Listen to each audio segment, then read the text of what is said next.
Mga kapuso, peryahan nga expired na ang permit ginraid sang Iloilo City Police Station 2. Operator kagwa sining empleyado arestado. Si John Sala nakatuto. Ginraid sa kapulisan ng peryahan nga ini sa Barangay Burgos, La Paz kagabi matapos nakabaton sa impormasyon nga may mga minor de edad nga ginapahampa nga may pusta.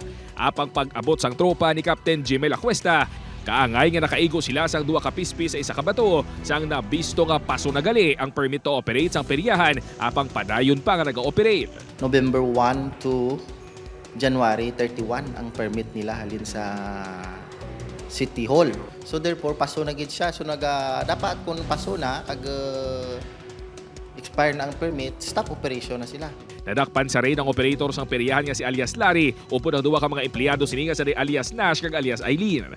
Gilayon niya ginpasiraduhan ang peryahan. Nagpaiway na nga magpa-interview sa news team ang operator. Apang suno sa upod sini, ginahikot naman kung tani ang pag-renew sa permit. Ginpasakaan na sang kaso nga paglapas sa anti-illegal gambling ang tatlo ka mga nadakpan.